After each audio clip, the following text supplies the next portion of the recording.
Buenas noches, señores maestrantes, darles nuevamente la bienvenida a esta segunda semana de actividades.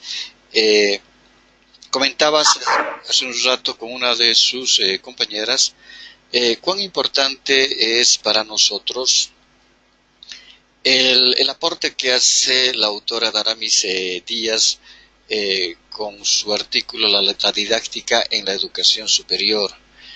Y realmente nos motiva a darnos cuenta de que el rol del docente universitario es fundamental, ¿no? Y la enseñanza en la educación superior eh, establece esta autora que debe ser eminentemente científica y debe tener una pertinencia social como un campo de estudio. Otro elemento fundamental que incorpora es la investigación.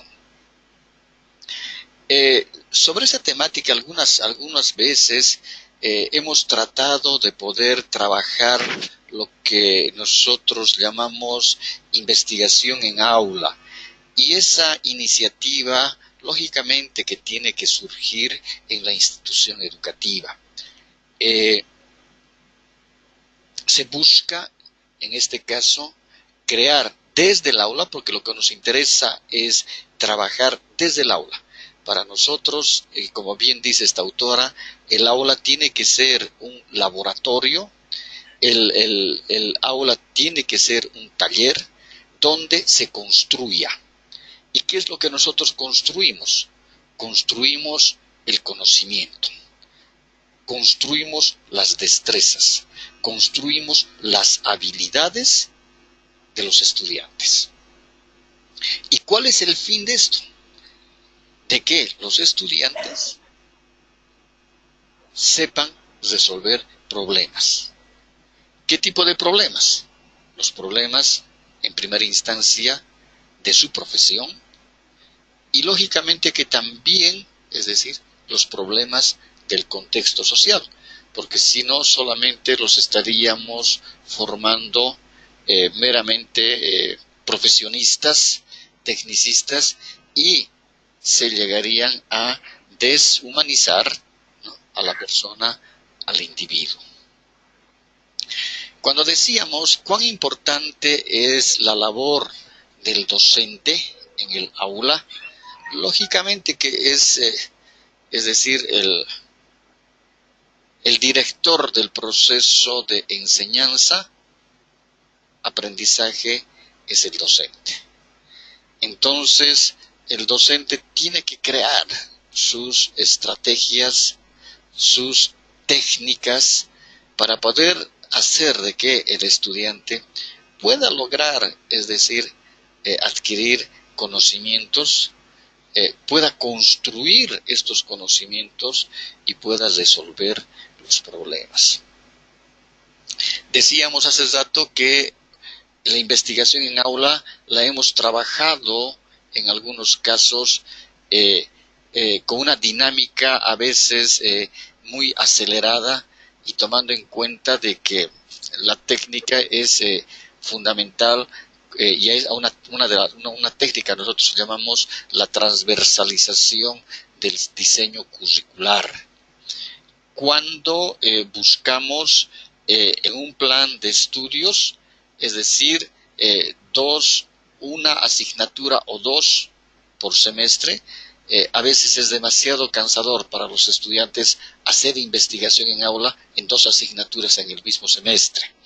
Lo aconsejable es hacer una sola asignatura por semestre, ¿no? Entonces buscamos unas 3, 4 o 5 asignaturas de una carrera, ¿no?, y empezamos trabajando los contenidos temáticos, viendo los contenidos temáticos.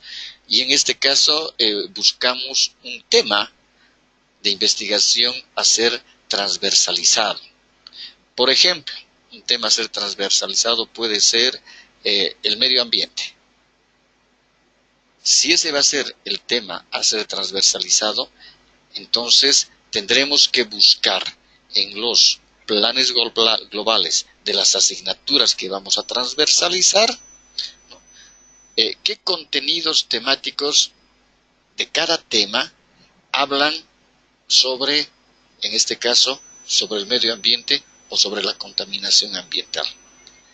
Entonces, ya vamos a ir buscando una línea transversal donde reunimos 4 asignaturas que tienen que ver con la temática ambiental. Y ahí es cuando definimos el tema de investigación. Entonces, en ese momento es cuando nosotros rayamos la cancha, es cuando nosotros planteamos el problema de investigación, pero la investigación tiene que ser en el aula. Eso significa lo que decíamos a un principio, la institución educativa, en este caso la universidad o el instituto tecnológico, tiene que tener y brindar el apoyo necesario para desarrollar las investigaciones en aula. Una vez identificado el tema de investigación, lo que se hace es, de alguna manera, sabemos que como docentes tenemos grandes falencias en la investigación. Entonces la institución tendrá que darnos el apoyo con talleres o cursos de capacitación a los docentes que van a desarrollar investigación en aula antes de iniciar el semestre. Es decir, hay que otorgar herramientas a los docentes para que puedan trabajar, puedan investigar con sus estudiantes. Ahora, estas investigaciones pueden ser cualitativas, estas investigaciones pueden ser cuantitativas, estas investigaciones pueden ser mixtas.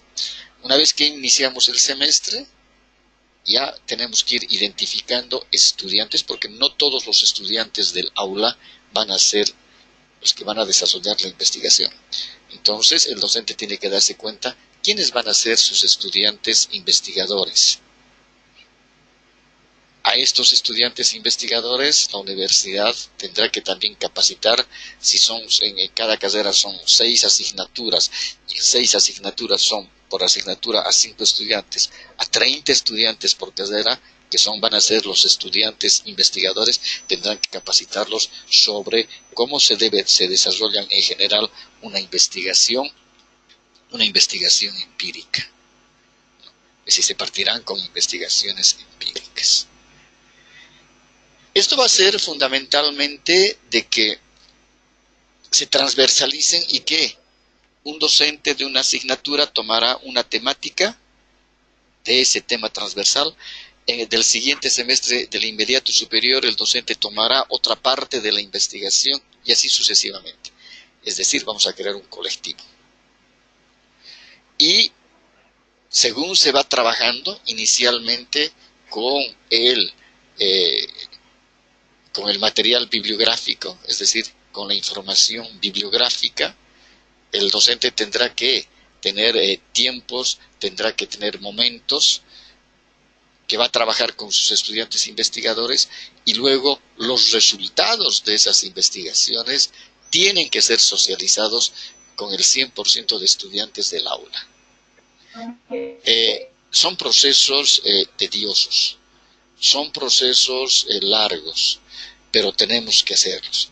Y las experiencias que hemos podido tener en esto realmente son altamente satisfactorias, porque los docentes, en primera instancia, se motivan, y también los estudiantes.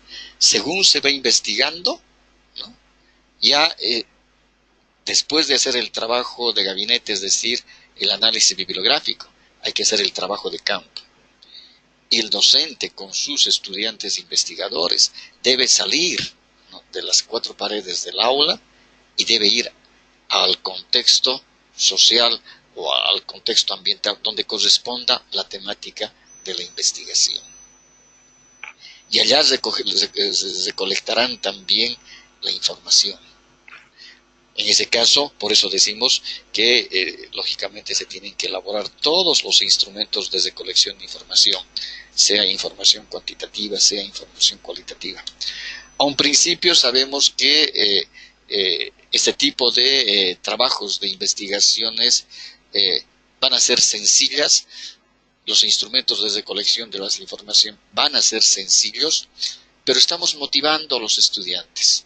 Estamos haciendo de que ellos a futuro sean investigadores. Y una vez que hayan concluido sus carreras, puedan ser ya investigadores cientistas, no científicos. Pero la motivación tiene que salir del aula. Ahora, estas investigaciones en aula muchas veces se las transversaliza con otro eje, que es la extensión universitaria. Entonces, si los estudiantes con sus docentes identifican el problema, ¿ya?, tienen que buscar la posible solución a ese problema. Se han identificado de que en el río Piraí hay demasiada contaminación de las aguas por tales componentes. Entonces ellos mismos tienen que buscar la solución al problema. En ese caso, la investigación no solamente va a quedar en una investigación teórica, sino que va a pasar a ser una investigación propositiva. Es decir, que van a buscar dar solución al problema. Y cuando se hace esa interacción social, siempre se van a buscar a los grupos más vulnerables de la sociedad, es decir, aquellos que se encuentran en desbeneficio, y poderlos ayudar, poderlos colaborar con el aporte que hagan los estudiantes y los docentes investigadores. Es decir, en ese caso, estamos cumpliendo pues ese reto que nos hemos puesto, y lo que dice en este caso nuestra autora Díaz, ¿no? Es decir, estamos yendo desde el punto de vista de esa enseñanza científica, estamos yendo a solucionar problemas de la pertinencia social. Es decir, vamos a atacar dos grandes elementos. Les vamos a enseñar a investigar, les vamos a enseñar a resolver problemas a nuestros estudiantes, y vamos a beneficiar a los grupos sociales más desbeneficiados que requieren de nosotros. Entonces eso significa de que la interacción social también ha surgido en la institución. Ha surgido en el aula de la institución educativa. Pero para eso la institución educativa tiene que darnos también los medios que se posibiliten el desarrollo de aquello. Se cree que esa puede ser una de las grandes soluciones a los problemas que hoy en día tiene la educación superior, y no solamente en nuestro medio, decíamos la anterior semana también, sino este problema es en todos los países. Es decir, la educación superior está en crisis. Nos faltan presupuestos, nos faltan medios, nos faltan laboratorios, nos falta iniciativa y nos falta motivación, que son elementos fundamentales para poder lograr los fines que perseguimos. Pero el docente tiene la herramienta.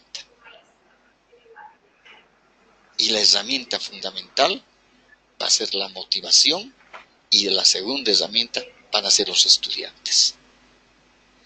Han habido casos inclusive de que cuando las investigaciones se han iniciado y se han generado en el aula, y han ido creciendo poco a poco los temas de investigación, que inclusive se han tocado las puertas de los organismos no gubernamentales de la cooperación internacional para que estas investigaciones puedan tener ya un carácter de investigaciones científicas. Pero estas investigaciones que al principio eran tan sencillitas, que han surgido en el aula y que poco a poco han ido caminando, han ido solucionando problemas que a veces pueden ser problemas domésticos. Pero en ese caso tenemos esos dos grandes componentes, que los estudiantes han aprendido haciendo. Aprenden haciendo. aprenden equivocándose, aprenden solucionando esas equivocaciones. ¿Para qué? Para solucionar problemas. Y problemas, lógicamente, del contexto social y de la pertinencia social. Muchas veces nos hemos preguntado, y eso es lo que fundamentalmente cuando nosotros vemos en el diseño curricular, porque el diseño curricular, como ustedes seguramente ya han oído este PowerPoint que tiene su audio, el diseño curricular, existen tres dimensiones del diseño curricular. Hay un diseño curricular macro, hay un diseño curricular meso, que sería el medio, y hay un micro diseño curricular. Cuando nosotros hablamos de un diseño curricular macro, es aquel diseño curricular que se establece, se elabora, se llega a consensuar y se trabaja en todo un nivel, como por ejemplo, que es lo que ocurre en la educación estatal, primaria y secundaria en nuestro medio. Es decir, se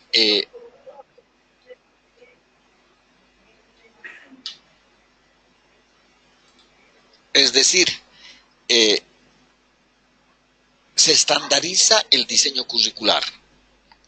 Luego tenemos el diseño curricular de la carrera, es decir, toda carrera o todo programa dentro de la educación regular tiene que ser planificado, tiene que ser concebido y tiene que ser planificado. A esa planificación nosotros llamamos diseño curricular. Para crear una carrera necesitamos un diseño curricular. De manera muy, generalmente eso es lo que hemos manejado por muchos años en nuestro medio. El diseño curricular para nosotros era solamente el plan de estudios. ¿Y qué es el plan de estudios? Es la distribución de las asignaturas por niveles, y esos niveles pueden ser o semestres o esos niveles pueden ser por años. Y que unas asignaturas deben tributar a otras asignaturas.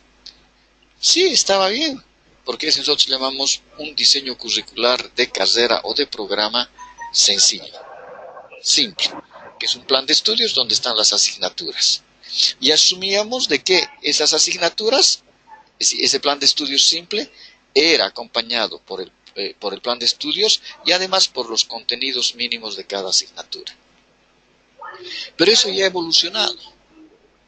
Eso ya ha evolucionado grandemente. Hoy en día, el diseño curricular de un programa sí tiene que ver el plan de estudios. Pero para ver el plan de estudios, lo primero que se tiene que hacer es definir, ¿ya?, cuál es el objetivo de la carrera. Y el primer objetivo de la carrera justamente es el perfil profesional. Es decir, ¿qué va a saber hacer el futuro profesional con esos conocimientos, con esas destrezas y esas habilidades? ¿Qué va a saber solucionar? Y si estamos bajo el enfoque por competencias, es decir, ¿para qué será competente ese profesional? Luego tenemos el diseño curricular de aula, lo que muy comúnmente hemos llamado el plan global. El plan global es aquel que sistematiza todo lo que el docente va a desarrollar en el aula. Es decir, si estamos bajo un enfoque por competencias, tendremos que, primeramente, contextualizar, justificar el porqué de la asignatura, para qué va a servir la asignatura, en qué momento, y dónde, el cómo, el cuánto. Asimismo, tendremos que formular. Algunos otros autores establecen con el término de construir una competencia, es decir, una competencia general de la asignatura. Y esa competencia general responderá, ¿para qué le va a servir la asignatura al estudiante? Toda competencia tiene 4 componentes o elementos. Entonces, esto nos permite a nosotros poder trabajar en el aula ya con un plan global muy bien estructurado y sabiendo inclusive cuáles son los contenidos temáticos de la asignatura, cuál es la carga horaria, cuáles son las estrategias que el docente va a utilizar para la enseñanza, que hemos dicho esa es la base principal de la didáctica, cómo se va a establecer el aprendizaje del estudiante y cómo se va a evaluar los aprendizajes. Entonces, esos elementos hacen fundamentalmente a que el docente tenga que planificar el desarrollo de sus clases y no ir al aula totalmente desprovisto de un plan y tener que improvisar ese momento lo que va a avanzar. Eso ya no es posible. Es decir, hoy en día, tanto el diseño curricular de una carrera, que su primer objetivo va a ser el perfil profesional, tiene que mirar el mercado laboral, es decir, qué tipo de profesional pide el mercado laboral, qué debe saber hacer ese profesional, qué tipo de actitudes debe tener ese profesional, qué problemas debe saber solucionar ese profesional, qué competencias debe tener y debe desarrollar ese profesional. ¿Para qué será competente ese profesional? Es decir, que el diseño curricular de una carrera o de un programa, el 50% del diseño curricular es una investigación de mercados. Porque estamos yendo a ver qué tipo de profesional pide el mercado. Y en base a ese tipo de profesional que pide el mercado, pues nosotros vamos a organizar los demás elementos del diseño curricular. Ya vamos a definir cuál es el perfil profesional. Después, cuál va a ser la competencia general del programa. En algunos casos se llaman macrocompetencias, microcompetencias. Y muchos escritos sobre el enfoque por competencias, demasiado. Hay muchos ángulos y mucha discusión inclusive sobre este enfoque que ha surgido en Europa y luego ha sido ya trasladado a América Latina hace más de 15 años.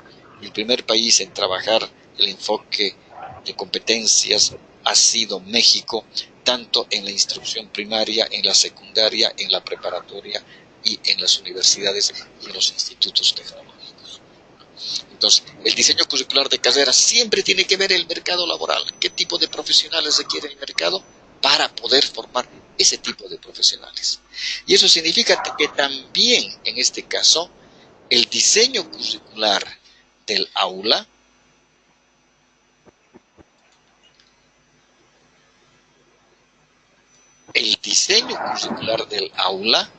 también tiene que mirar el mercado laboral.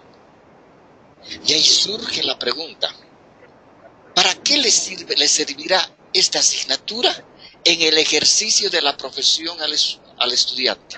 Es decir, al futuro profesional. Y seguramente que en muchos casos nosotros vamos a decir, ¿realmente le servirá para el ejercicio profesional?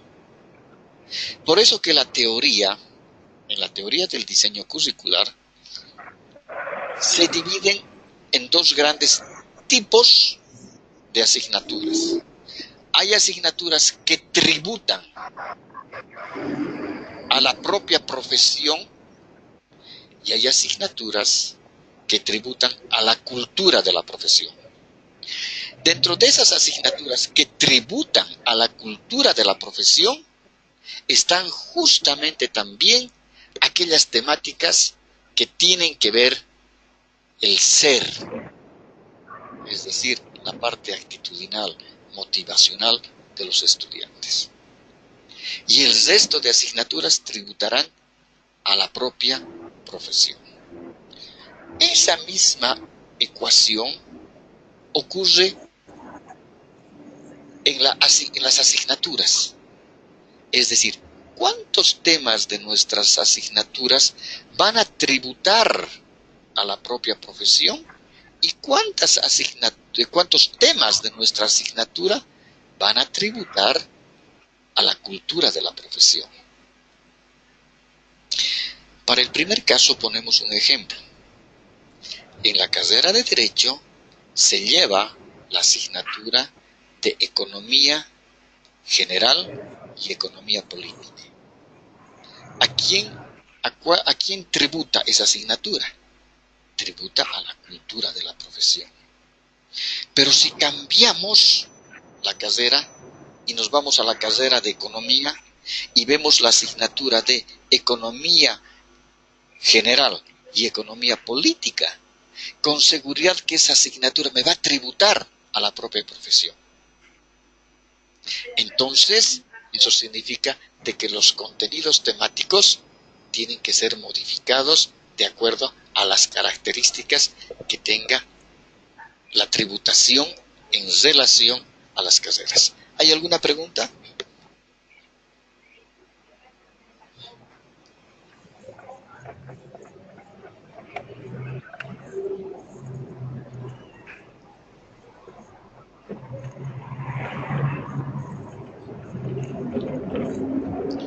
¿Hay preguntas? Por el momento no, dice. Perfecto.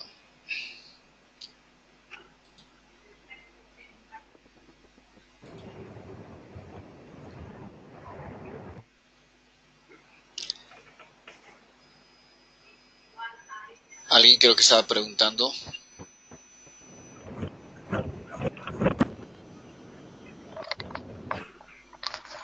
Liz, yo una pregunta. Dígame.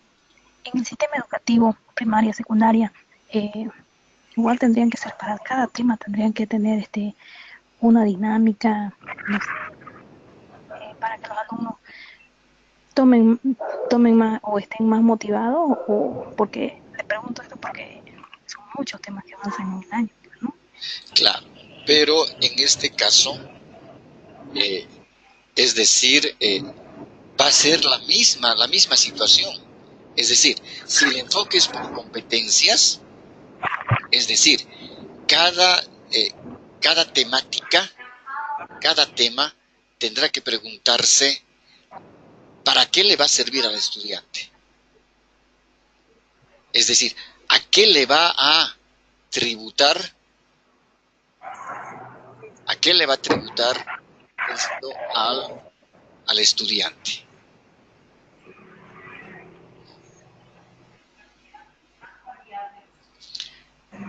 Justamente sobre este tema, el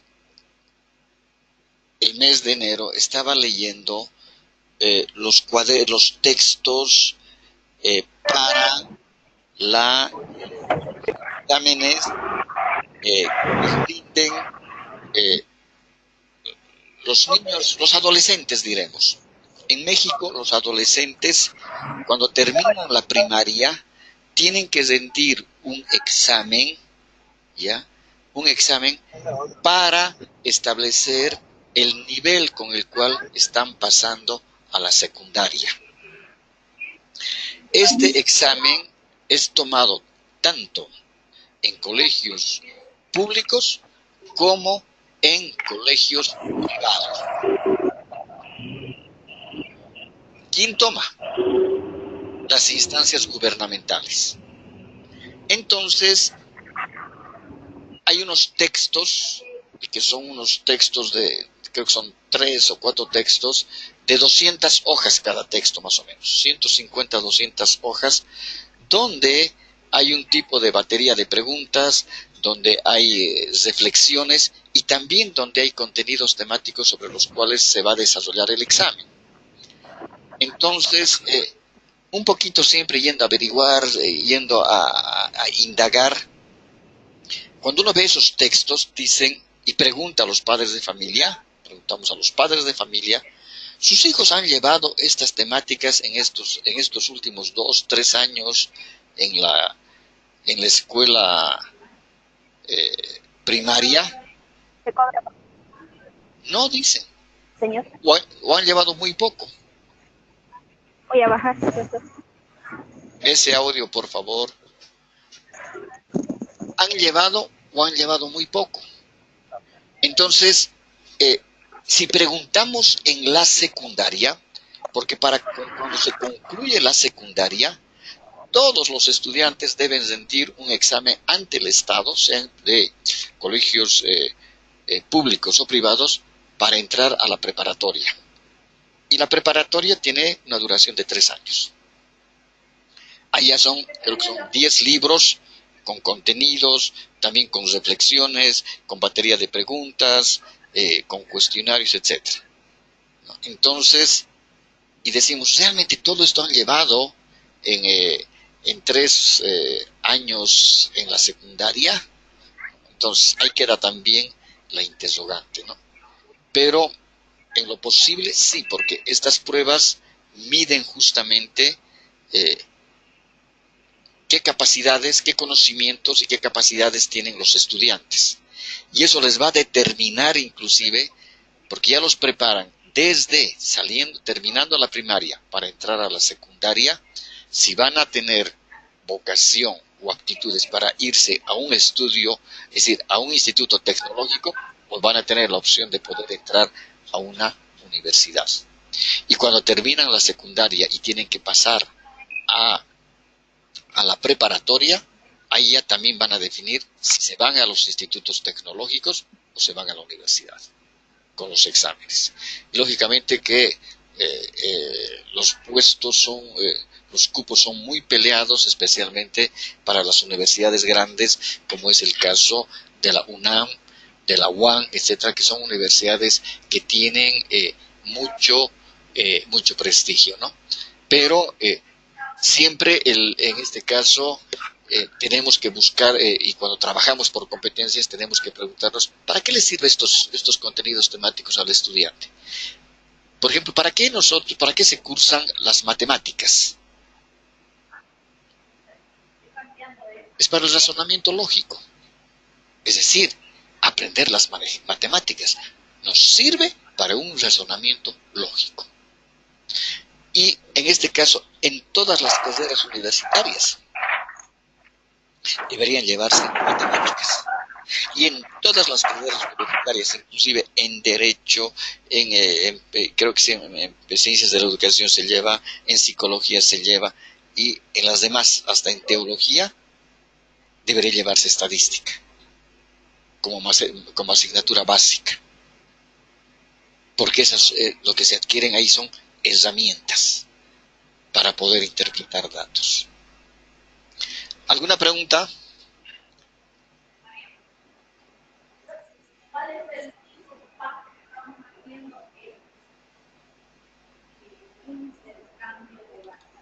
No, dicen. ¿Está claro? Luego lo que veíamos hace rato y decíamos, es decir, las corrientes teóricas, ¿no? Es decir, hay una escuela tradicional, hay una escuela conductista y hay una escuela constructivista.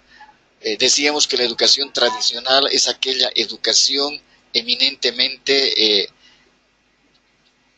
repetitiva, transmisiva, memorística, donde aquí el docente tiene la verdad absoluta, el docente tiene el conocimiento absoluto y los estudiantes solamente tienen que recibir ese conocimiento y luego transmitirlo bajo la repetición. En muchos casos todavía en algunas universidades hemos visto esto en nuestro país, de que los docentes están con sus textos viejos, con sus textos ya descoloridos, y en algunos casos, aunque ustedes no me crean, hemos visto que los docentes todavía están utilizando la estrategia del dictado. Punto y coma, tal cosa, 2 puntos, punto aparte.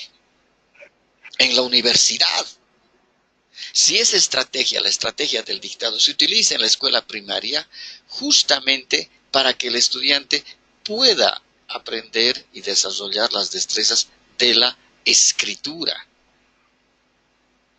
Pero hemos visto en algunas universidades que todavía el docente sigue dictando en vez de dar el texto y analizar y discutir los contenidos temáticos. Posteriormente tenemos el conductismo, que el conductismo fundamentalmente, y resumiendo muy apretadamente, esta corriente lo que busca fundamentalmente es cambiar y logra cambiar la conducta del individuo, ¿no?, mediante los estímulos, es decir, los premios y los castigos. Y Skinner hace las primeras investigaciones sobre esta forma de desarrollar el proceso de enseñanza-aprendizaje, y la hace justamente con los ratones, cuando pone los ratones y les pone los laberintos, y el ratón por instinto, por buscar el alimento y por el instinto de buscar el alimento, va a encontrar la salida para llegar a él, ¿no? Entonces se asumía de que el individuo debe recibir estímulos, ¿no?, estímulos, y esos estímulos estaban direccionados justamente en el o al aprendizaje, y tiene premios y tiene castigos, y justamente el premio y el castigo eran las notas, ¿no?, las evaluaciones. La evaluación era eminentemente fría, era una evaluación eminentemente cuantitativa, que cuando nos preguntábamos, ya 50 es reprobado, 51 es aprobado, y ese 1, ¿qué significa? ¿Que sabe más? ¿Que sabe menos? Entonces era demasiado subjetiva. Y posteriormente ya ingresamos al constructivismo, donde ya cambia el escenario. Y lo que decíamos la anterior semana, ¿no?, es decir, la educación siempre ha estado unida y ha estado muy relacionada a los cambios históricos que ha tenido la humanidad. En este caso, el constructivismo ya surge como una corriente teórica de la educación, donde se establece de que el rol del docente debe ser el de un facilitador de la enseñanza, y donde el estudiante debe aprender, lo que debe aprender debe ser aquello que le va a servir para resolver sus problemas. Hay grandes representantes de esta escuela, donde unos, como es el caso de Vygotsky, que él toma es decir, muy propositivo en la parte del contexto social, ¿no?, y dice, la educación debe ser un medio para resolver los problemas de la sociedad. Luego también establece él de que hay es decir, al estudiante, la zona de desarrollo próximo, lo denomina así, del estudiante, de que el docente debe ser aquel que le debe otorgar un andamio al estudiante para que el estudiante pueda subir los escalones. Y una vez que el estudiante adquiere confianza en sí mismo, se debe retirar ese andamio para que él pueda desarrollar propiamente sus procesos de aprendizaje. Es decir, en este caso el constructivismo apuesta a que el conocimiento debe ser construido, y debe ser construido porque asume de que toda persona tiene conocimientos previos, y esos conocimientos previos debe aprovechar el docente para direccionar los nuevos conocimientos. Un ejemplo muy sencillito sobre esto es justamente cuando, por ejemplo, queremos tener una definición de algo. En vez de nosotros plasmar la definición en la pizarra, podemos construir esa definición y vamos a construir en base a conocimientos previos de los estudiantes. Es decir, a eso llamamos un aprendizaje significativo. El aprendizaje es significativo cuando el estudiante trae conocimientos previos en la construcción del nuevo conocimiento. Entonces, si vemos que hay una definición, vamos a trabajar una definición y vamos a ser docentes constructivistas, pues perfectamente les diremos a los estudiantes, a ver, el concepto de tal cosa. ¿Qué entiende usted de tal cosa? Y vamos registrando en la pizarra todo lo que responden los estudiantes. Y luego todo lo que han respondido los estudiantes podemos catalogar en cuatro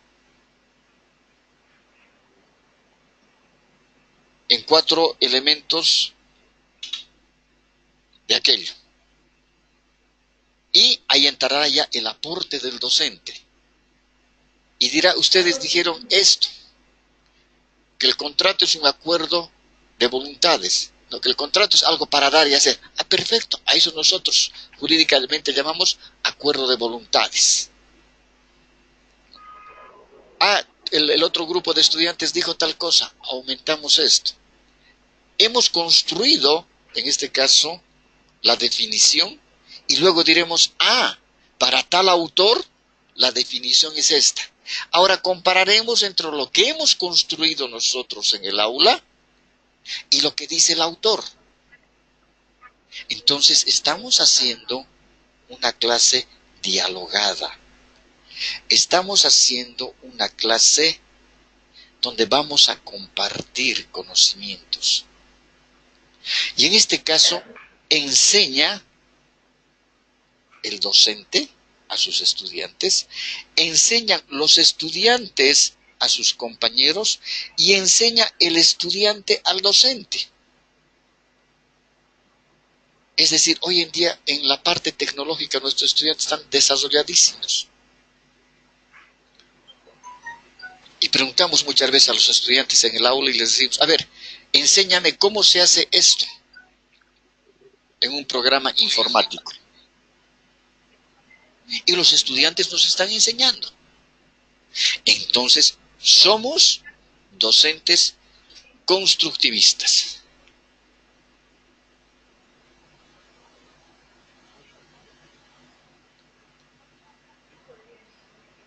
Bien, aquí tengo una pregunta que dice, sí, explicar sobre la tarea, solo se desarrollarán los puntos de la diapositiva componentes de un plan global de asignatura por competencias.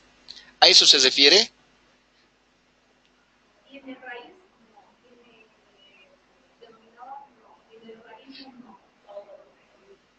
¿No tiene audio usted? Patricia, ¿usted es la que pregunta? ¿Tiene audio en su computadora? Buenas noches, dicen. Patricia, ¿usted preguntó aquello? Sí, es que tengo una duda. Aquí viendo la diapositiva dice componentes de un plan global de asignatura por competencia. Entonces, ¿cómo lo vamos a desarrollar? ¿Solo en una hoja o en un mapa o así? No tengo idea. Porque aquí pone el área formativa al cual pertenece, es solamente responder eso, el área de conocimiento o subespecialidad para aquellas personas, eso responder solo. Solamente ¿Cómo lo vamos a hacer? No, solamente responden en las planillas que tienen y que están en la plataforma.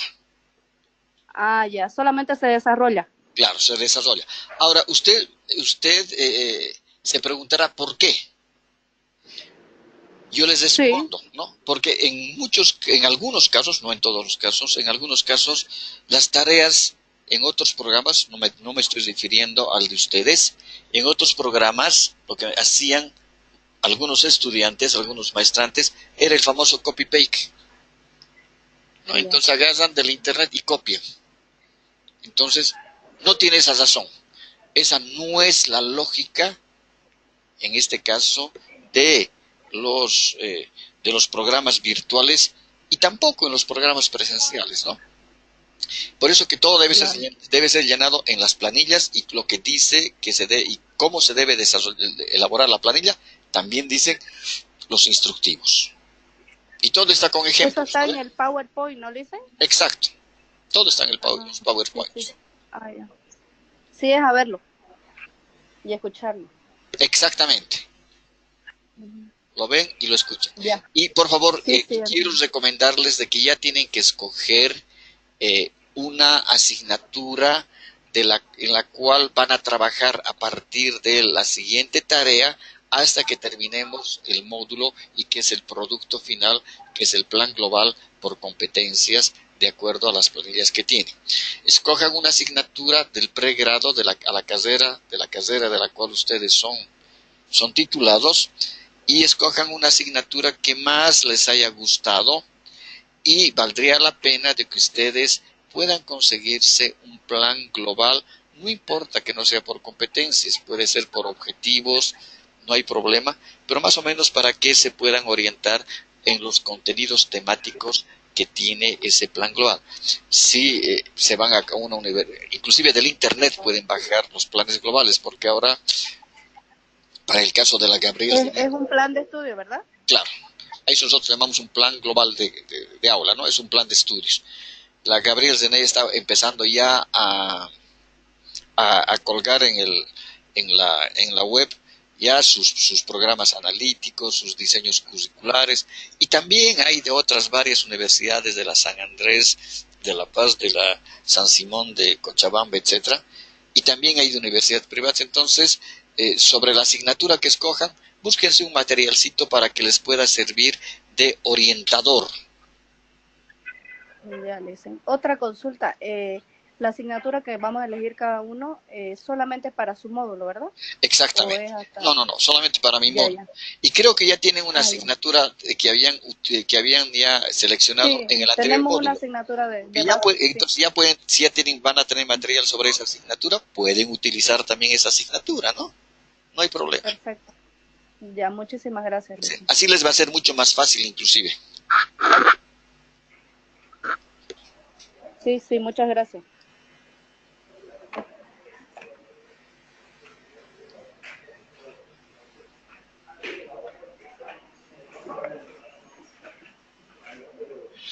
Perdón, aquí tengo otro en el chat sobre metodología, es sobre metodología de la investigación.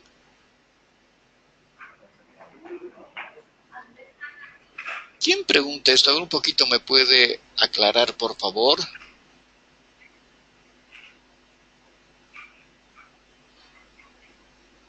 ¿De quién es? Dice, mi docente de metodología está en su celular y yo haciendo un árbol del problema le pregunto y no me aclara nada.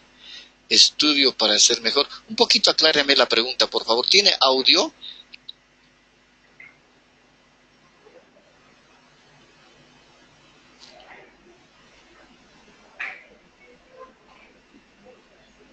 ¿Me escucha quién puso esto en el chat? No lo entiendo muy bien.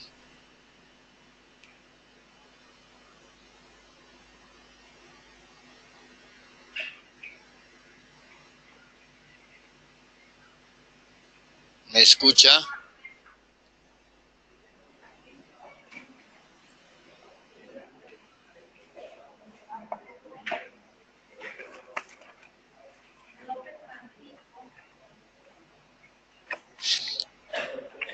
Póngame, por favor, en el chat si tiene audio o no.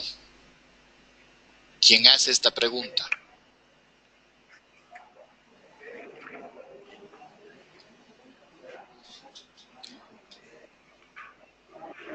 No la entiendo muy bien, pero en este caso no sé si será a lo que se refiere con esta pregunta. Lógicamente que de un árbol de problemas luego tiene que surgir el árbol de objetivos. A cada problema, un objetivo. A cada problema, un objetivo. Y un objetivo siempre se va a redactar iniciando con un verbo en tercera persona, en infinitivo en tercera persona, ¿no? Elabora, realiza, discierne, escribe, siempre con un verbo se inicia la formulación de un objetivo. Carla, perdón, ¿tiene audio?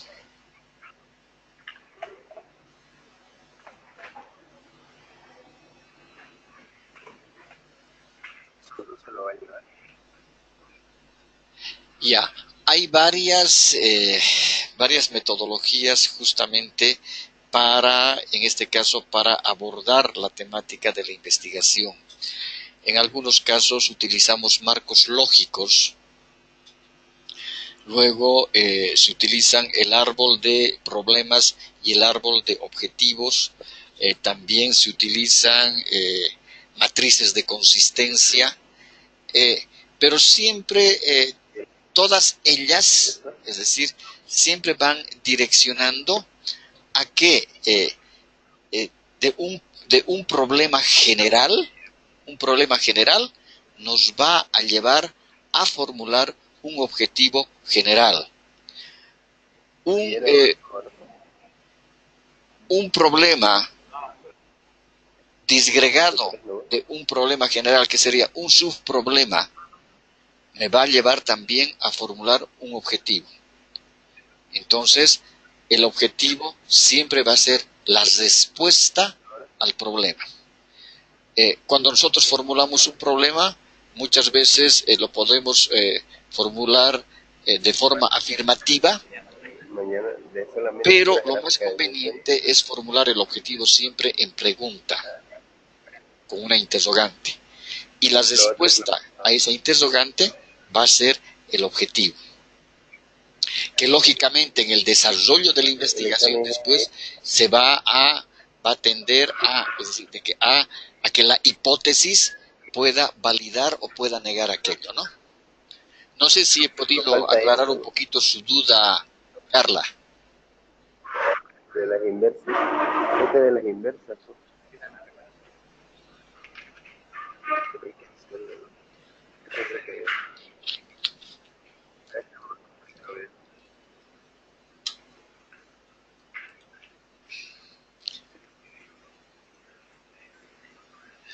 Ya no tiene auto, pero por lo menos he podido. Primera vez.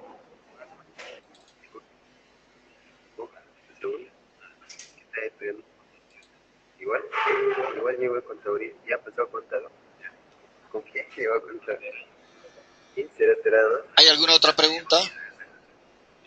Sí, igual, cuenta uno me llevan con un viejo, no me acuerdo, viejo. ¿A qué me refiero con tributar? Por ejemplo, aquellos contenidos temáticos que se van a encadenar con otros contenidos temáticos, ¿no? Es decir, que unos tienen que irse encadenando con los otros. A ver, por favor, hay un audio que no sé si lo pueden bajar, que es de otra temática, de alguno de ustedes, les rogaría, por favor. Tenía como 8 preguntas. Aparte entraba teoría, después era el ejercicio. ¿Puede apagar quién está hablando? ¿Puede bajar su audio, por favor?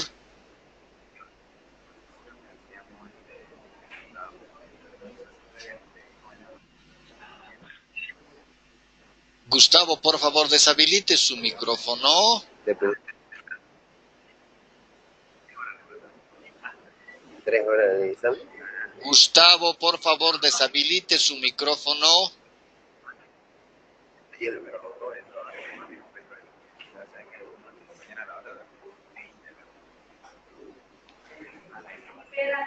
Esa es la que más me pesa.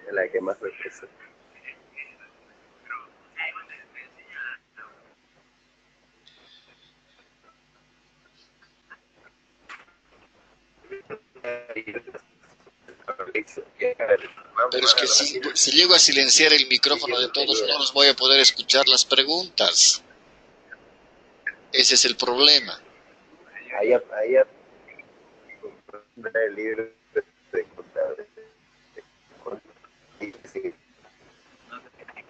Cuando decíamos la tributación significa, por ejemplo, en la carrera de Derecho tenemos una asignatura que es Derecho Penal 1.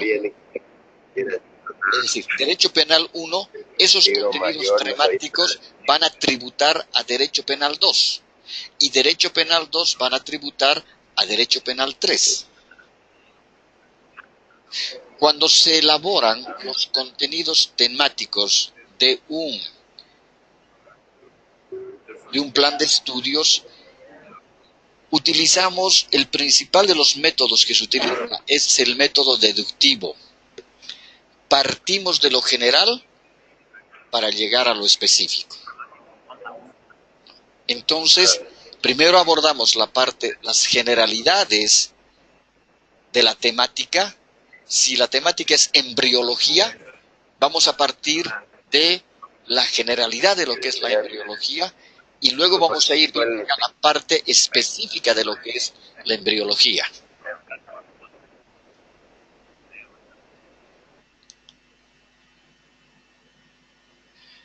Entonces, a eso es a lo que nos referimos cuando nosotros decimos la tributación, ¿no? Hay asignaturas que tributan.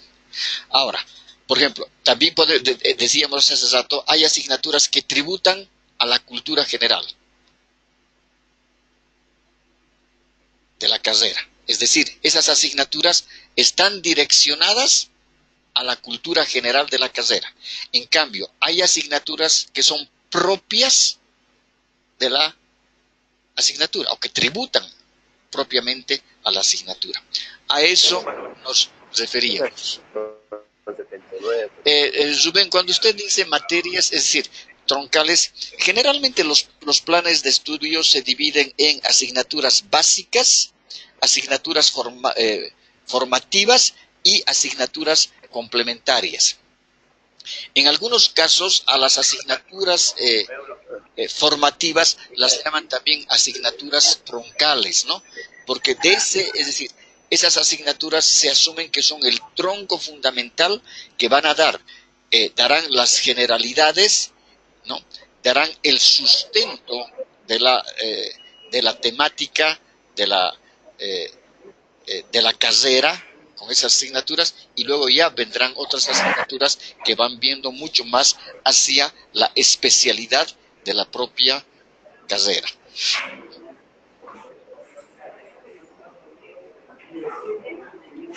¿Alguna otra pregunta?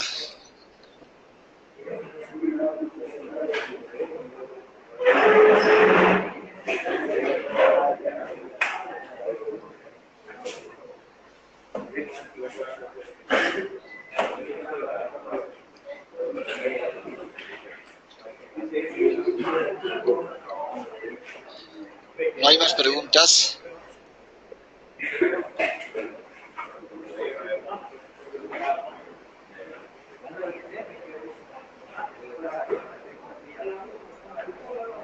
¿Tenemos alguna pregunta más? Aquí, por ejemplo, cuando decíamos y veíamos la acción didáctica, establecíamos 3 etapas, ¿no? El planeamiento, es decir, lo que decíamos hace rato, siempre planeamos nosotros, es decir, todas las actividades que se van a desarrollar, porque decíamos, planificar es organizar el futuro para alcanzar objetivos, ¿no? El planteamiento siempre está determinado a formular objetivos educativos y planes de trabajo. Es la primera etapa. Esta planeación es justamente el plan global de asignatura, ¿no? Estamos planificando todo lo que vamos a hacer, cómo vamos a hacer, con qué medios vamos a hacer, qué contenidos temáticos vamos a difundir, qué estrategias vamos a utilizar, con qué técnicas vamos a sistematizar las estrategias. Luego tenemos la ejecución, es decir, lo planificado vamos a ejecutar. Y la tercera fase sería la evaluación. Es decir, evaluar significa cotejar los resultados que se han alcanzado con un patrón. Es decir, cuando hablamos de evaluar, siempre la evaluación tiene que ser cotejada con algo. Entonces, en este caso, tenemos los tres elementos, las tres etapas que se distinguen en la acción didáctica. Ahora, otro elemento fundamental dentro de la enseñanza, lógicamente que va a ser enseñanza-aprendizaje, va juntos, ¿no? Y enseñanza-aprendizaje va de manera junta. Ahora, quien enseña es el docente. Quien aprende es el estudiante. El estudiante es quien da las respuestas. Pero también hay retroalimentaciones que nosotros en algunos casos llamamos regulaciones, ¿no? Entonces, depende con el enfoque con el cual se lleve el proceso de comunicación. Si estamos trabajando bajo un enfoque eminentemente constructivista, ¿ya? Y lo que decíamos, ¿no? La enseñanza y el aprendizaje va a ser de ida y de vuelta. Docente, estudiantes, estudiantes, docente y estudiantes, estudiantes. Es decir, en este caso, todos aprenden de todos.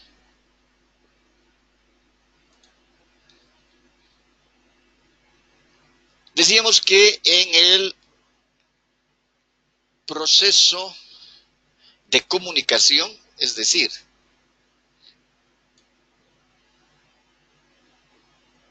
siempre existe, es decir, tiene que haber un medio de transmisión. En este caso llamamos el proceso de educación. Alguien tiene que emitir el mensaje comunicacional. Y en este caso, el mensaje comunicacional son los contenidos educativos. El conjunto de contenidos. Alguien tiene que emitir. El emisor puede ser el docente, que es la fuente de información. Puede ser un tutorial. En este caso, hay un contenido del mensaje. Alguien emite el mensaje. Hay un receptor del mensaje. Alguien recibe el mensaje. Y hay un medio por el cual se desarrolla o se emite el mensaje. El medio puede ser verbal, el medio puede ser escrito, puede ser audiovisual, cualquiera de ellos. En la emisión, en el proceso de comunicación del mensaje educativo, ¿no? En muchos casos es el docente, y esto también va a estar siempre direccionado al enfoque con el cual se trabaje, es decir, aquí tenemos los enfoques. Depende del enfoque con el cual se trabaje. Si el enfoque es eminentemente tradicionalista de la escuela bancaria, ¿no? Va a ser solamente el docente quien emite. El docente piensa que tiene las verdades absolutas, el estudiante recibe la información, el estudiante asimila la información y el estudiante repite la información. En cambio, si somos eminentemente constructivistas, quien emite el mensaje puede ser el docente, puede ser el estudiante, y lo que decíamos, todos aprendemos de todos. Sea cualquiera que fuese la corriente, sea una corriente tradicional, sea una corriente conductista, sea una corriente constructivista, lo que no podemos nosotros negar es de que se requiere, de que los conocimientos se aprenden leyendo. Sí, podemos aprender también viéndolos, de acuerdo. Viéndolos, oyéndolos. Pero no podemos negar de que los conocimientos se los adquiere fundamentalmente leyendo.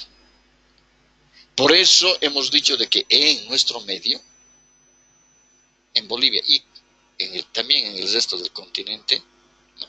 ya se está perdiendo el hábito de la lectura. Y la lectura es el mejor medio para poder adquirir saberes. Es decir, los saberes se los adquiere leyendo. A pesar que ahora hay tutoriales, es decir, sí, oyendo, tal vez otras personas pueden aprender mejor oyendo. Pero la lectura es un elemento fundamental del aprendizaje. Imagínense cómo se estudia la carrera de medicina, si solamente vamos a la materia de anatomía. Tenemos que estudiar, tenemos que leer, porque una cosa es leer y otra cosa es estudiar. Y después tenemos que memorizar. En el proceso de aprendizaje, la memoria juega un rol fundamental en cualquiera de los enfoques. Tenemos que memorizar. Y lo que tenemos que enseñar como docentes es a que los estudiantes sepan memorizar en la memoria de larga data. Porque lo que hacen generalmente ahora, memorizan en la de corta data.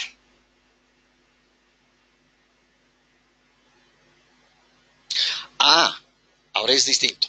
Si esos saberes teóricos los tiene en la memoria, lógicamente que tenemos que enseñarles a que los pongan en práctica.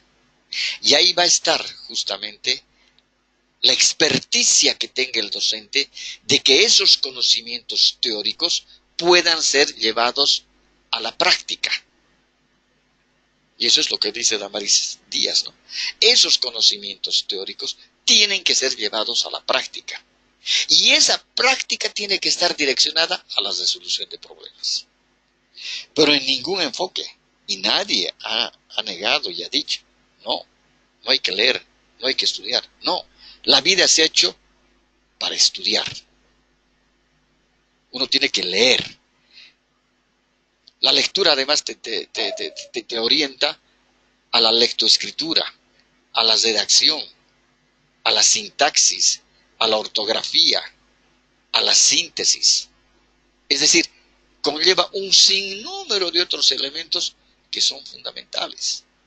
Y nadie va a poder negar, decir, una persona es culta cuanto más lee. Y un profesional puede ser un excelente profesionista en su campo, pero a veces se olvidan de aquellos otros contenidos culturales. Y por eso que se desactualizan, descontextualizan. Hoy en día no solamente hay que saber o tener certeza sobre los saberes y las prácticas de la propia profesión, sino hay que ver fuera también de ella, hay que ver el mundo. Es decir, que el enfoque de sistemas que hace 30 años se había desarrollado en primera instancia en el área de las ciencias médicas y después fue aplicado a las ciencias sociales, otra vez se lo está retomando dentro del proceso de enseñanza-aprendizaje. De nada nos sirve tener, sí, es importantísimo que un médico sepa y conozca, tenga los saberes muy bien fundamentados y las destrezas para dar solución a los problemas de salud de un paciente. Sí, eso es importante, pero también tiene que conocer el contexto en el cual se desarrolla. No puede estar descontextualizado. Es decir, eso significa de que hay que ver el todo y las partes. Porque muchas veces se nos han enseñado solamente la especificidad de los hechos, de las teorías, de las doctrinas, de las corrientes, de las prácticas, de las resoluciones. Pero a veces no vemos el todo. Y en el área médica también ocurre eso. Los médicos están tan subespecializados de que solamente se dedican a dar solución al problema que tiene el paciente desde su especialidad, pero no ven el todo. Ya es nefrólogo, está viendo los problemas nefrológicos, pero esos problemas nefrológicos van a desencadenar también en otro tipo de problemas que pueden ser cardíacos. Él está viendo solamente su especialidad, pero no está viendo el todo. Es decir, no está viendo al individuo, al paciente, como un sistema.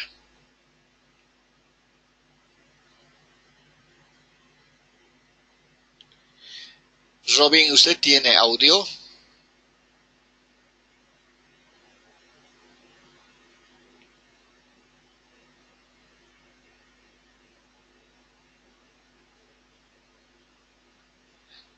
Buenas noches, licenciado. Buenas noches. Un poquito acláreme, por favor, esa su pregunta.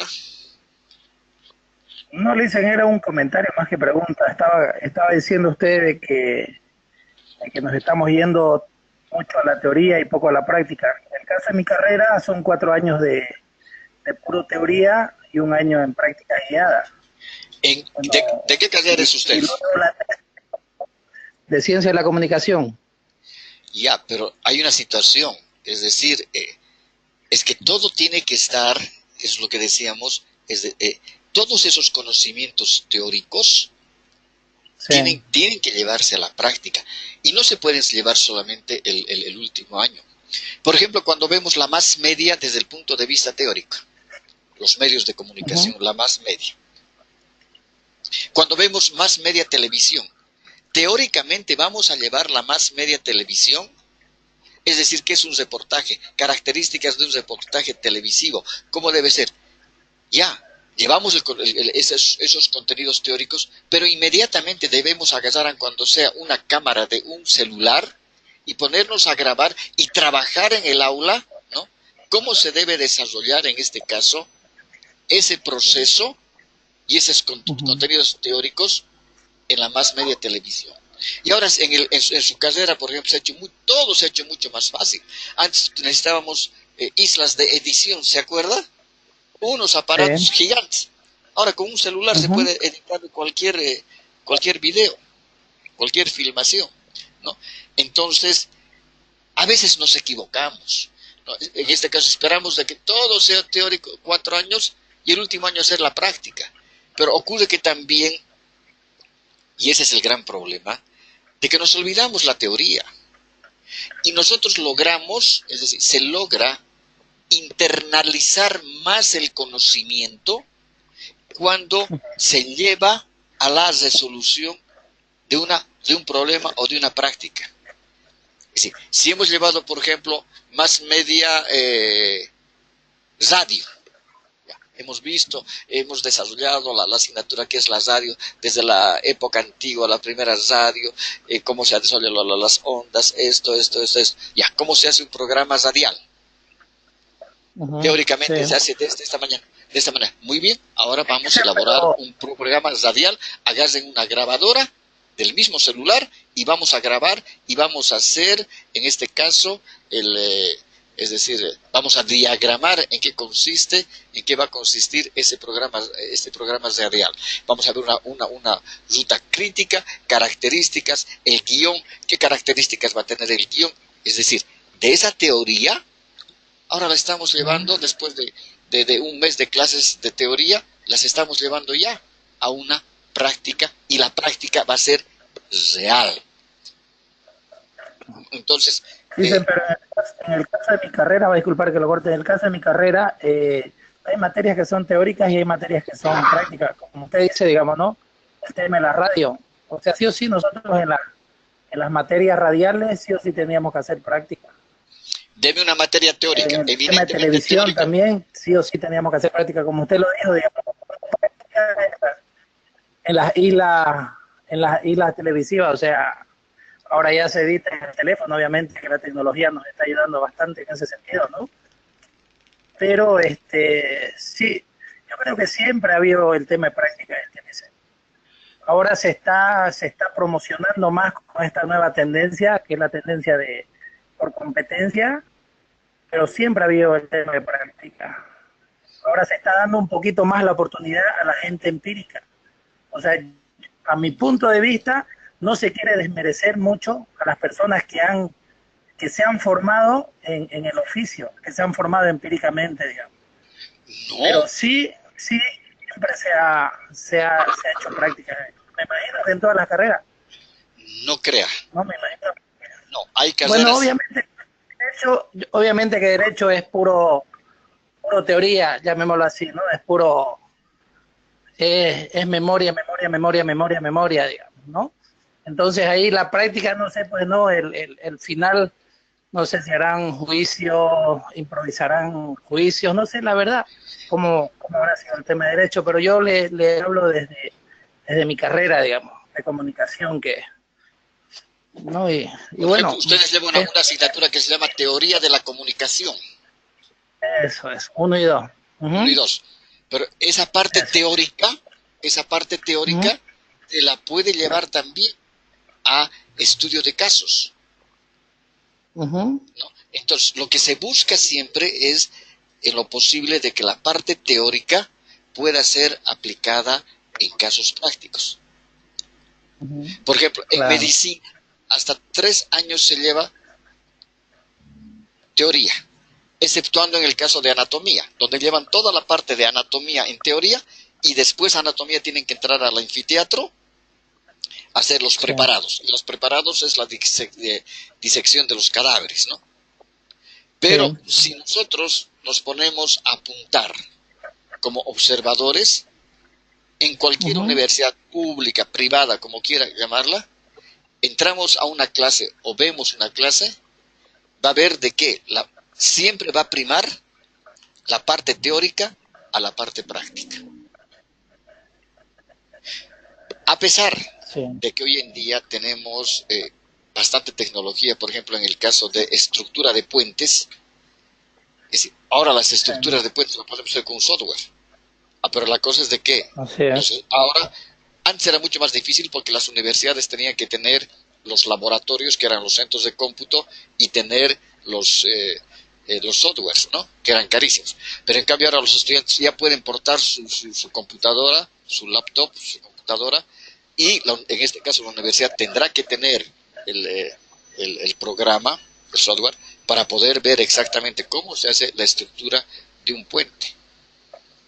En este caso, está bien de que el estudiante tenga todos esos conocimientos previos de matemáticas, de física, de cálculo, etcétera, pero ahora él ya tiene que poner al programa esos conocimientos teóricos, esa lógica matemática, porque manejar un programa de ese índole es manejar en base a la lógica. Pero tenemos que enseñarle que sepa manejar ese programa, ese software. Y no vamos a enseñar en la pizarra dibujando el puente y decir la capacidad de carga del puente es por esto. Sí, está la ecuación. Pero ya el sistema me está dando, el sistema informático ya me está dando inclusive las fórmulas y las ecuaciones donde yo tengo que solamente vaciar la información para que me salga todo el resultado, ¿no? Entonces, eso es lo que no ocurre. Eso es lo que vemos de que no está sucediendo. Por ejemplo, en sismología no tenemos pues los softwares en las asignaturas de sismología, pero no tenemos los softwares para poderlos ver en la computadora. ¿Qué es lo que pasa si hubiera un terremoto o un sismo de tantos grados? ¿Y qué es lo que pasa con una represa y que tiene tanta cantidad de agua la represa? ¿Cuáles serían las repercusiones y si vamos aumentando, por ejemplo, ya son 4, 5, 6 grados, ¿cuál es el comportamiento de esa represa? ¿Por qué? Porque el suelo cuesta carísimo. Ahora, por ejemplo, ¿qué es lo que pasa con la temática de perforación de pozos en la carrera de ingeniería de petróleo? Generalmente tenemos que nosotros llevar esa asignatura a mano, en pizarra y haciendo algunos estudios de casos. ¿Por qué? Porque no hay, creo que es la única universidad que recién tiene el software de perforación de pozos ha sido la UPSA de Santa Cruz, que justamente por una donación, creo, algo leí en el internet, han logrado el software porque el software creo que cuesta $500,000, ¿no? Entonces, tenemos que enseñar perforación de pozos solamente en base a teoría, tenemos a la parte numérica, a la parte de cálculos de esto. Inclusive los estudiantes hoy en día no pueden ir a ver una planta petrolera en Bolivia, por las normas ISO que tienen las plantas petroleras. Porque para poder entrar a un campamento, a una planta petrolera, existen normas de rigurosidad, tiene que llevar el uniforme, los cascos, las botas, la seguridad, todo eso. Entonces, los estudiantes no tienen opción de poder ir a ver realmente cómo había sido la perforación del pozo, ¿no? Entonces, Es complicado, es más difícil, y lógicamente que hay carreras donde tienen más dificultades, a pesar que son carreras también que deberían tener una práctica, ¿no? Por ejemplo, sí, en el caso de las carreras contables, nosotros enseñamos contabilidad a los estudiantes, la contabilidad básica, el debe, el haber, pero no les enseñamos después a que sepan. Ahora hay un software para contabilidad. Es decir, después de enseñarles, sí, la parte manual, que tienen que saber cómo son los libros, cuántas columnas tienen los libros contables, ¿no? Tienen que dominar eso. Pero después nosotros debemos llevarlos a un laboratorio, en este caso un centro de cómputo, o que ellos traigan su computadora y ir viendo y poner el software para todo lo que es la parte contable. Nosotros seguimos todavía en las asignaturas, por ejemplo, de recursos humanos, utilizamos todavía el término de recursos humanos, cuando Chavenato hace 20 años ya ha utilizado el término de talento humano. Y el primero que ha desarrollado el talento humano desde el punto de vista teórico y ha llevado a la práctica, y decía, es decir, al individuo tenemos que ver como un talento humano, es decir, ¿para qué es competente? Ya desde el punto de vista administrativo ya se había visto las competencias cuando se tiene que hacer el reclutamiento del talento humano, lo que llamamos reclutamiento de personal ahora, y saber realmente qué sabe hacer, cómo sabe hacer y para qué es competente. ¿Alguna otra pregunta?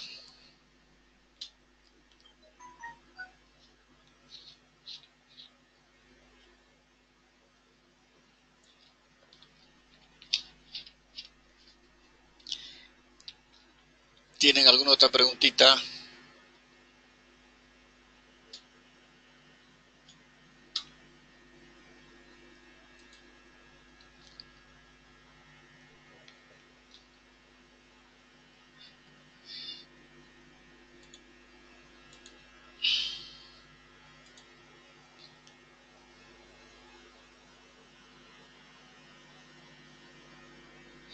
Acá lo mismo, que también está explicado en el audio, es el PowerPoint con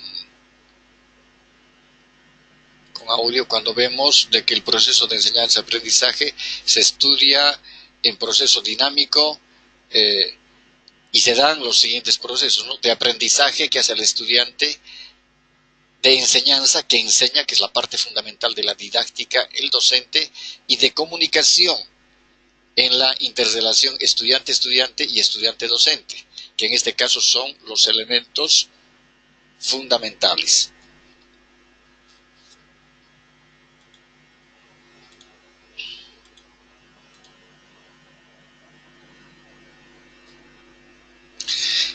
Aquí es cuando nosotros buscamos una respuesta, ¿no? Es decir, ¿cuál es la mejor forma de enseñar algo?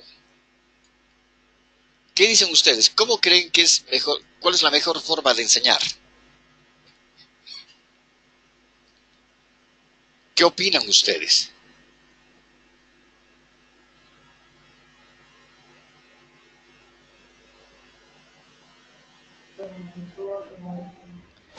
Pienso, ingeniero, que primero debemos hacer una prueba diagnóstica de los estudiantes para luego desarrollar qué competencias, qué es lo que vamos a enseñar, ¿no? Perfecto, es decir, la prueba diagnóstica a nosotros nos sirve para medir conocimientos previos con los cuales se está ingresando al cursado de una asignatura, de un módulo o de un tema para pasar a otro tema, es decir, con qué conocimientos previos, ¿no? Y eso nos permite a nosotros ver también el nivel de conocimientos y destrezas que tengan los estudiantes. Pero, ¿cómo cree que es la mejor forma de enseñar algo?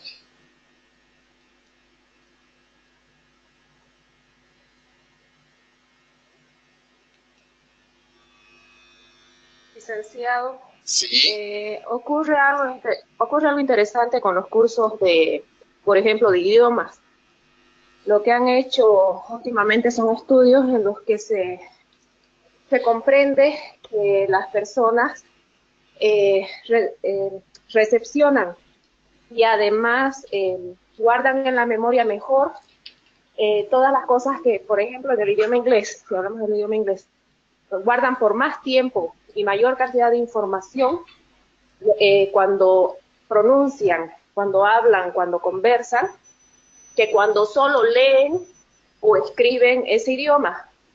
Entonces estamos hablando, aplicándolo a las universidades, que las personas, entonces, además de escuchar al docente, además de leer un libro, tienen que practicar para poder recepcionar más información y además guardarla por más tiempo. Claro, en ese caso es haciendo. ¿No ve? Usted toma el ejemplo de los idiomas extranjeros. Es decir, uno puede leer el libro, ¿no? Puede escribir, pero se aprende más el idioma conversando. Es la conversación, ¿no? Esa es la interacción, conversando. Pero eso es haciendo, eso significa ir haciendo. Y lógicamente, es decir, se aprende mucho más haciendo algo. No hay Así es, licenciado. No hay Eso otra aplicado situación. a lo que usted nos dice, la práctica sería la mejor forma de estudiar o de enseñar, digamos, de lograr que nuestros alumnos aprendan, comprendan nuestra materia. Claro, por ejemplo, si vemos la parte, como decíamos, cuando hablamos de impactos ambientales y vemos la temática de contaminación, y decimos contaminación de las aguas, ya. Llevamos adelante la contaminación de aguas en la pizarra, escribimos, tenemos el PowerPoint, explicamos todo eso. Ahora les decimos, vamos a ir a ver contaminación del agua. Iremos pues al Piraí. Iremos y diremos, vamos a utilizar un método muy sencillo, les diremos a los estudiantes. Vamos a sacar pruebas aleatorias. Y una prueba aleatoria puede ser tomando muestras de cada 50 metros. Ya, caminaremos 50 pasos largos. Ya, de ahí tomamos una muestra de agua. Ya, luego otros 50 metros, otra muestra de agua. Otros 50 metros, otra muestra de agua. Y así podemos ir 2 kilómetros. En los frascos que hemos levantado las muestras vamos a numerar. Y vamos a explicar más o menos a qué sector geográfico corresponden orográfico de la muestra. Entonces llevaremos pues al laboratorio de análisis de aguas, que es en el caso de las universidades, tienen sus laboratorios cuando son de prácticas, son gratuitos, y después recogeremos la información y diremos, en 100 metros, la contaminación es por desechos tal. En 150, 200 metros, la contaminación es por desechos de tal cosa. Pero ya toda esa teoría que hemos visto en la pizarra con el PowerPoint, hemos llevado a una práctica. Y en este caso es una práctica real, porque también podemos hacer simulaciones. Y justamente todos esos elementos que nos permiten desarrollar el mayor aprendizaje de los estudiantes, nosotros las denominamos estrategias. Estudio de casos es una estrategia. Simulación, otra estrategia. Para el área social, por ejemplo, da magníficos resultados la teatralización o la dramatización. Cuando vemos, por ejemplo, violencia intrafamiliar, vemos todo el tema sobre lo que es la violencia intrafamiliar. Ahora vamos a teatralizar. La siguiente clase dividimos los grupos, tú vas a dramatizar a fulano, a sutano, tú seas la madre, tú seas el padre, y hacemos un guioncito ahí en el aula, de lo más simple, un guión. Es algo impresionante cuando uno ve esas teatralizaciones. Porque inclusive, es decir, ahí vemos también la parte interna del individuo.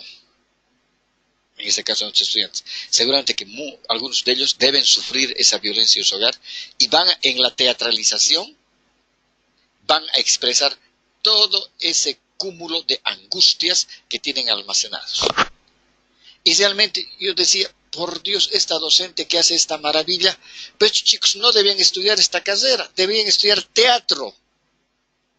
porque inclusive la docente ponía video, ponía una cámara y filmaba las teatralizaciones. Realmente era algo impresionante. Y la siguiente clase, la docente ponía el video que habían filmado de las teatralizaciones, que en una clase hacían 1 a 2 teatralizaciones, hacían en los 90 minutos. La clase siguiente ponía ya en el PowerPoint, ¿no? Y analizaban el comportamiento de los individuos, que en este caso era el grupo social, ¿no? ¿Por qué la madre había actuado, la teatralización? ¿Por qué la madre actuó así? ¿Usted qué opina por eso? ¿Cuál ha sido el problema principal? ¿Cuál ha sido la reacción del hombre? ¿Cuál es la conducta de los niños? Entonces, después de haber teatralizado, estamos yendo al debate. Ahora dígame, ¿cómo esos estudiantes van a olvidarse? No se van a olvidar nunca. Nunca se van a olvidar de esa temática. Y a eso es a lo que vamos, ¿no? Es decir, lograr desarrollar esos conocimientos teóricos en prácticas. Que no es fácil. No es fácil. 1, porque a veces no hay los medios necesarios. 2, no hay los equipamientos. 3, no hay las voluntades. Y 4, cuando hablamos de voluntades, muchas veces los docentes marcan, dan su clase y se van y después no les interesa más, ¿no? Entonces, lo que hay que hacer es buscar y crear necesariamente conciencia en el docente. Y eso es lo que decimos en este PowerPoint, es de que uno de los elementos fundamentales, la primera competencia que nosotros debemos desarrollar es en el educando, en el docente. Y la primera competencia que nosotros tenemos que enseñar es la competencia, en este caso, conductual, motivacional. El docente tiene que ser consciente de que tiene limitaciones, como lo dice Díaz en el artículo. Los docentes tienen grandes limitaciones para poder ejercer la docencia como ella pide, muchísimo más, porque ella pide con un carácter científico. Entonces, nuestra docencia tendrá que estar dirigida a la resolución de problemas, que pueden ser problemas del diario vivir, como también de problemas, ¿no?, de problemas de la profesión y también problemas actitudinales. Porque hoy en día ya no hay tolerancia. Nos hemos vuelto intolerantes entre todos. Ya no nos aguantamos con nadie. Y esa intolerancia no solamente está verbalizada, sino también la tolerancia es escrita. Escrita en grupos sociales, en redes sociales. Tenemos que formar también a nuestros estudiantes sobre esas características actitudinales. En la tolerancia, el respeto, la solidaridad, el comportamiento, el respeto al medio ambiente. Y son temas que tenemos que transversalizarlos en muchas asignaturas. Pero sí que tenemos que enfrentarlos. La idoneidad, la probidad, la justicia, ¿no?, que son temas que nos estamos dando cuenta que cada vez nos estamos olvidando más y las situaciones y los comportamientos están nomás evolucionando. ¿Hay alguna pregunta más al respecto?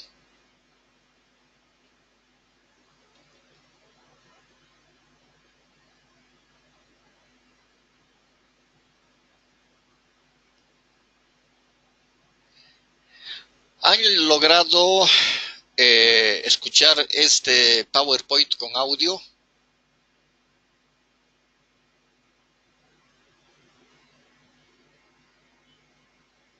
Gracias, Eric, por su comentario.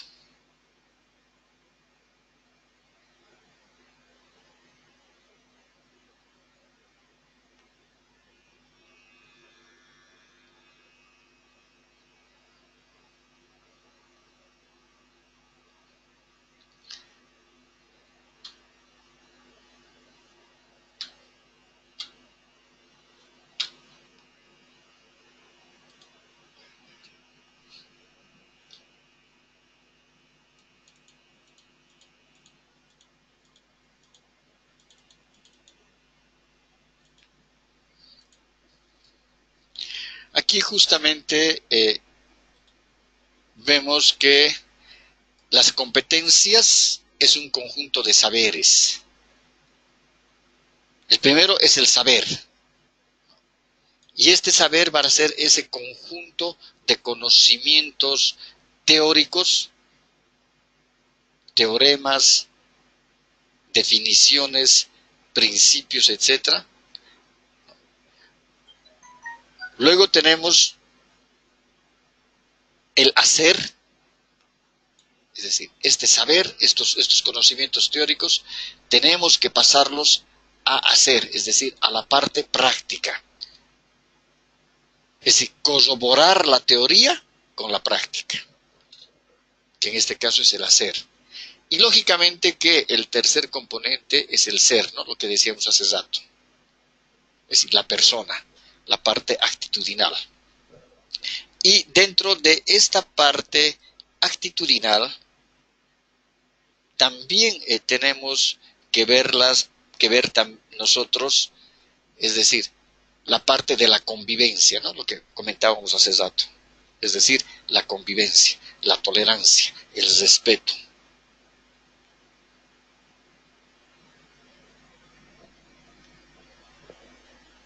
Que lógicamente son elementos fundamentales.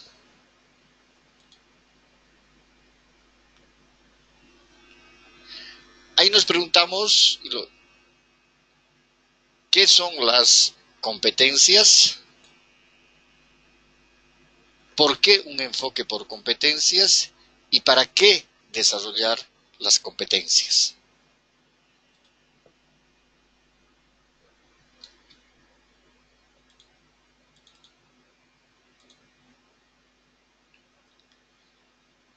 Pero y la respuesta es muy clara, ¿no? Cuando decimos que las competencias es la capacidad que tiene un estudiante para afrontar con garantía situaciones problemáticas. En un contexto académico o profesional determinado. Es decir, no solamente es tener saberes, es decir, conocimientos. No solamente significa saber resolver los problemas, sino resolver esos problemas de buena manera. Es decir, con garantía de que estamos resolviendo de buena manera ese problema y no estamos causando otros problemas. Entonces, son esas capacidades que tenemos que tener de resolver los problemas, afrontar situaciones problemáticas desde un contexto lógicamente académico, no rutinario, ¿no? Para solucionar problemas con garantía. Y esa garantía significa hacer bien las cosas.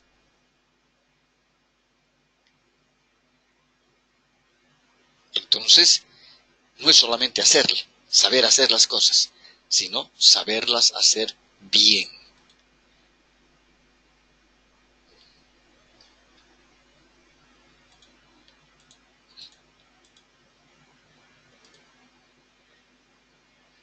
¿Por qué un enfoque por competencias? El enfoque por competencias, lógicamente, parte de la teoría del aprendizaje. Lógicamente que va a ser un proceso educativo y va a desarrollar competencias. Ahora, ¿qué tipo de competencias? Van a ser competencias físicas, sociales, emocionales, cognitivas, psicológicas.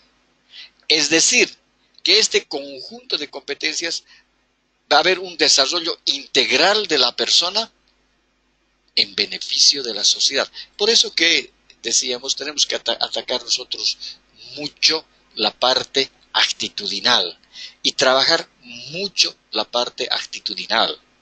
Hoy en día estamos viendo que nuestras aulas de nuestras universidades se están relajando.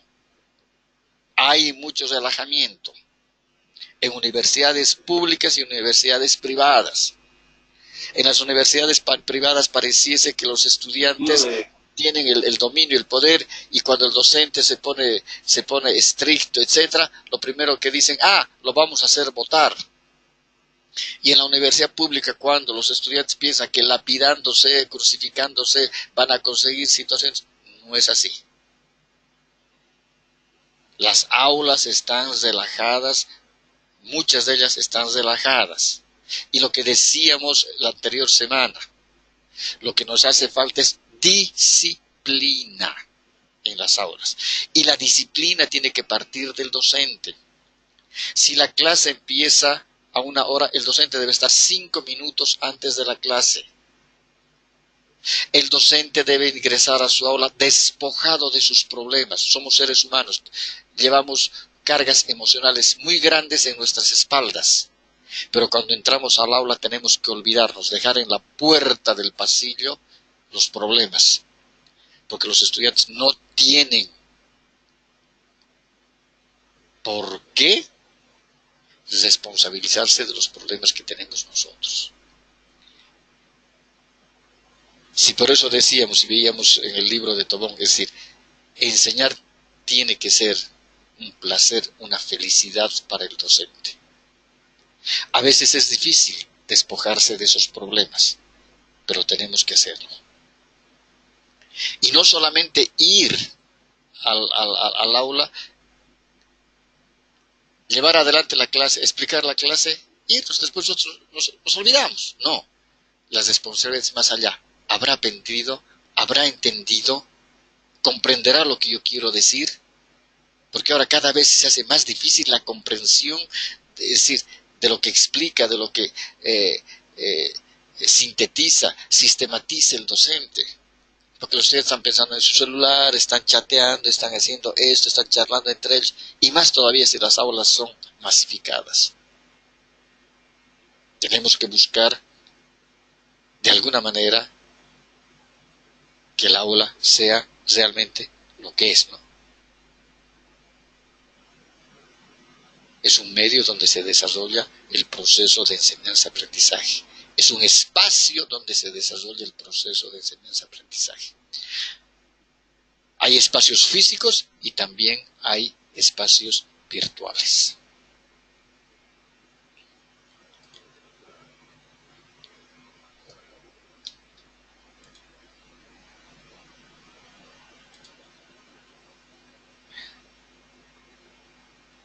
¿Para qué el enfoque por competencias? Entonces, hay saberes declarativos, hay saberes procedimentales y hay saberes actitudinales. Es decir, ese es el momento en que existe y que uno es competente. Y hay que enseñar esos saberes declarativos, que es el conjunto de conocimientos, principios, teoremas, etc. Los saberes procedimentales, que sería el cómo, y tenemos que enseñar a los estudiantes que nos pregunten, ¿cómo hago esto? Explíqueme cómo hago esto. O cómo puedo mejorar esto, o cómo puedo resolver esto. Y luego los saberes actitudinales. Bien, ¿tienen alguna pregunta más?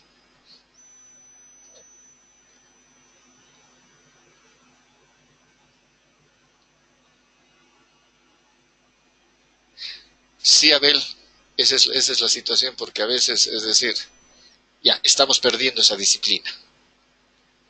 Y eso no puede ser.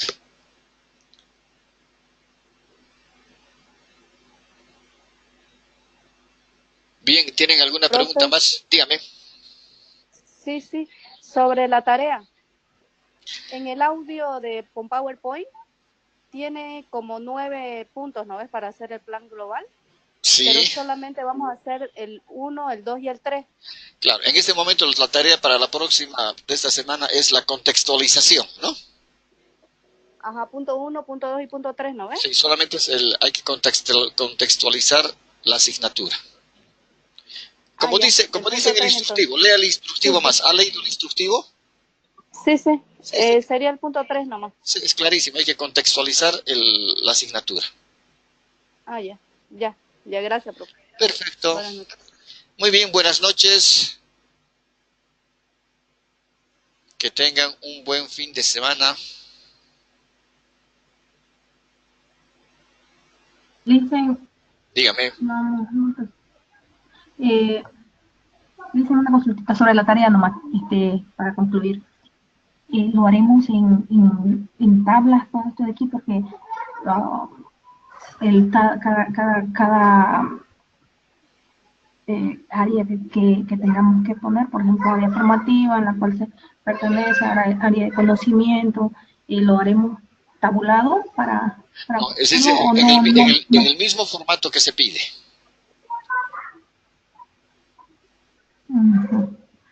Ok. No cambiemos formato, en el formato que se está solicitando, por favor. Presentación PowerPoint. Ok, ya.